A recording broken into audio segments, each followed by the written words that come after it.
You may have heard of Meals on Wheels, but have you ever wondered about the naval military equivalent? The United States Navy has officially taken mobile mealtime to the next level. Every day that an American nuclear-powered aircraft carrier spends at sea, it has to provide 3 square meals for the 5,000 hungry sailors who call the ship home. The resulting process is a mind-boggling marvel of culinary engineering. If you're doing the math, I'll spare you the mental gymnastics. That's over 17,000 meals, 7 days a week, 365 days a year. How, you ask, is this even possible? Let's find out. They say the way to someone's heart is through their stomach. This certainly applies to hungry American sailors of the US Navy. Aboard the most common aircraft carrier in the Navy fleet, the 100,000-ton Nimitz-class vessel, an average crew complement of between 5,000 and 6,000 sailors will spend months on deployment working, sleeping, and eating aboard their city at sea. Whether you're busy scrubbing the flight deck, flying an F/A-18F Super Hornet, maintaining the nuclear reactor, or overseeing the arresting gear operation, the elementary needs of this crew are truly staggering. Feeding thousands of people in a relatively cramped space requires a Herculean logistical effort. On any given day, a carrier's crew can consume more than 1,600 pounds of chicken, 160 gallons of milk, 30 cases of cereal, and 350 pounds of lettuce, noted Chief Petty Officer Naomi Goodwin, herself responsible for preparing officers' meals aboard an aircraft carrier. Because carriers can spend months at sea, they often deplete their perishable items like fruits and vegetables before the deployment is complete. To compensate, they stock up with as much perishable food as possible at the beginning of a deployment. Once the fresh food disappears, canned or dried goods can only get you so far. To maintain morale as stocks dwindle, a carrier's supply crew is regularly in contact with wholesale distributors who work to replenish stocks whenever a carrier comes near a port. When US Navy warships have to resupply at sea, they use a process called underway replenishment. Getting the food aboard is probably the hardest part. The alongside connective replenishment method is the most common form of underway replenishment. When a supply vessel pulls up to the carrier, it must match its speed on a parallel trajectory, a daunting task in rough seas and choppy winds. Once in place, the two ships are connected by a hotline, followed by a much heavier duty messenger line, which facilitates the transfer of heavy pallets loaded with food, mail, fuel, and other supplies. Coasting across the open watery chasm separating the two vessels, the carrier's crew pulls in heavy palletized cargo and begins storing boxes of pineapples, tomatoes, apples, onions, potatoes, and more in one of the carrier's fluorescent-lit refrigeration and dry storage units. Replete with hanging ethylene filters that preserve products over longer periods by trapping gases that cause ripening, refrigeration units are traditionally located in a centralized area several decks beneath the galley. Vertically stacking galleys and storage areas was a deliberate design choice, giving cooks easy access to the ingredients they need at mealtime using hydraulic lifts and elevators. Resupply occurs every week or so, adding between 400,000 and 1 million pounds of food to the carrier's stocks. If necessary, supplies can also be delivered vertically via helicopter or light aircraft when the situation arises. The 5 galleys aboard the Nimitz, commissioned in 1975, differ from their more modern counterpart, the USS Ford supercarrier, commissioned in 2017. While the ships have the same footprint, one journalist observed, space all over the Ford has been reimagined to make carrier life and work better and more efficient. Rather than 5 galleys, the Ford has 2, one centralized in the aft section of the ship, the other forward to serve the carrier's air wing. Alright, so far so good. No one's going hungry anytime soon. But what about drinking water? You need a lot of it to hydrate thousands of sailors in what is often a hot and humid work environment.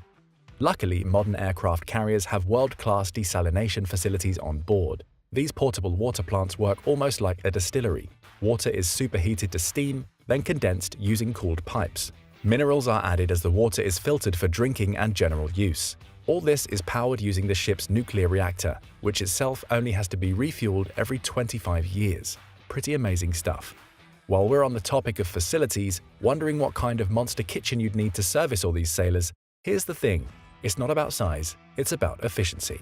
A carrier's cooking facilities have been well designed to cater to the masses. They have to be. A carrier is designed for efficiency. Below deck, snaking maze-like corridors and tiny rooms take advantage of every inch of available space. Kitchens are cramped, filled to the brim with the latest industrial cooking machinery, huge stoves that make the temperature soar in that confined interior space, automated self-cleaning convection ovens that can cook any kind of meat in a variety of ways, commercial-grade mixing bowls, rows upon rows of warming trays, soup vats, tilt skillets, deep fryers, broilers, commercial toasters, microwaves, food storage containers, drying racks, bussing carts, food processors, prep tables, blenders, and more. All this equipment enables culinary specialists to cook huge batches of food for the sailors aboard. What does it all cost to feed a crew this size? Well, grab your wallet because it'll cost a pretty penny. Senior Chief Francis Pattle, a culinary specialist aboard the George H.W. Bush, estimated that the Navy spends somewhere between $45,000 to $65,000 a day on food at sea. That's $1.8 million a month. It's pretty good bang for your buck considering what you get: 16,000 to 18,000 meals a day, from 6 a.m. breakfasts through to the aptly named mid-rats or midnight rations. But how do the meals actually get prepared? Teams of chefs, known as culinary specialists, form the dream team aboard the carrier. There are around 93 culinary specialists in all who follow a strict 15-day menu cycle to simplify the meal selection process. The regimented cooking process has been optimized for mass production. Cooks spend hours bulk prepping huge batches of food, a constant responsibility that can be monotonous at times. To add variety to their own schedules, junior cooks are trained on different tasks to make them more versatile in the galley. It is hard work, sometimes at strange hours. The breakfast shift can wake up as early as 3 a.m. to have enough time to prepare enough pancake batter, sausages, oatmeal, eggs, and bacon to go round. Cooks tend to work 12 to 16-hour shifts that involve prep work, serving, and cleaning. Punctuality and quality are key. Culinary specialists are held to high standards, the same as those they serve on a daily basis. Special meals punctuate an otherwise routine menu offering. Anything from Taco Tuesday to a Mongolian grill and a special birthday meal each calendar month that can include a tablecloth, wine glasses, nice music, and a main course of prime rib or lobster are sure morale boosters. On most naval vessels, officers eat in their own mess, known as a wardroom. Smaller and more refined than the canteen area, an officer's mess boasts padded chairs, tablecloths, and glasses of Coke garnished with slices of lemon. In the wardroom, cooks stick to the same menu cycle as their counterparts in the general mess, but smaller amounts of people to feed, in the hundreds rather than the thousands, means they can take time to cook and present the food a bit more luxuriously. The wardroom, of course, still isn't the finest dining establishment aboard ship. That is reserved for the captain's cabin, a modest-sized room with hints of the old-fashioned ocean liner about it, where a personal chef diverges from the standard menu, preparing fresh meals for the captain and their guests from whatever ingredients they can find on the ship. Yes, sailors on deployment tend to eat far better than their land-based counterparts in the field.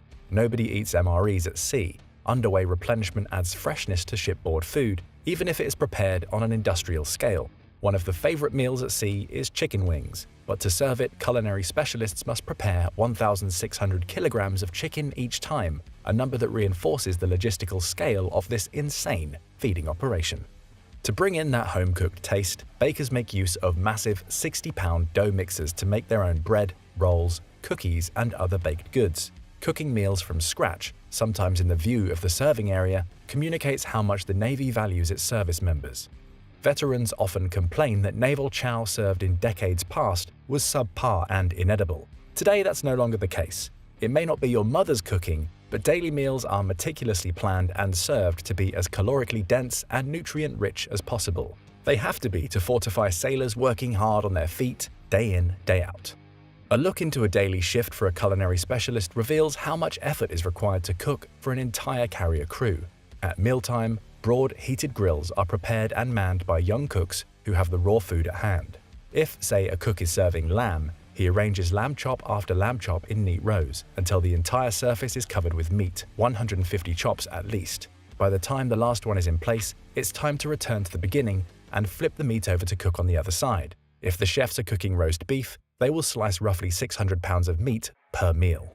Dinner is perhaps the busiest meal of the day. By evening, the main eating bay becomes crowded. Serving lines quickly materialize as sailors find their way to the commissary for some hot chow. Each grabs a plate, utensils, a cup, and napkins, cleaned during downtime by members of the culinary specialist crew, and begins indicating what they'd like served. Back in 2011, a journalist for the National News observed this process firsthand.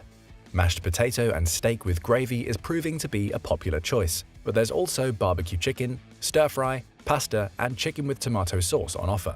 3 young sailors, Jennifer Penna, Elvin Carmona Rivera, and Sarah Strong, are lingering in the cafeteria area, having just finished their meals. They say that while the food on board is perfectly fine, the special fried rice is a particular favorite. They do crave homemade rather than mass-produced meals. "I look forward to eating something that's cooked from scratch, just for me," says Strong. This is okay, but you can tell it's been prepared for hundreds of people. Where the general mess doesn't satisfy a sailor's specific cravings, they can browse a small grocery store where different amenities like hygiene goods, razors, junk food, drinks are available to keep morale high at all times. Carrier grocery stores can make $10,000 a day, showing just how vital they are to the ship's daily operations. Even if it isn't the freshest or most gourmet offering, the fact that the Navy can provide hot chow thousands of miles from land in any condition is nothing short of a modern marvel. It is true that by the time naval sailors reach land once more, they are eager for fresh-cooked food they might once have taken for granted. Wood-fired pizza, mum's home-cooked lasagna, freshly squeezed orange juice, and more are the tantalizing rewards of a deployment well done. This doesn't detract from the impressive service on display in the galleys and storerooms of America's aircraft carriers. The science and logistics behind the process of cooking at sea is truly impressive. Spending 7 to 10 months at a time at sea, cooking crews ensure that good food is prepared and delivered in spades on time every day. Have you ever tried Navy chow aboard an aircraft carrier or experienced anything like the Navy's feeding operation? Let us know in the comments, and don't forget to subscribe for more military analysis from military experts.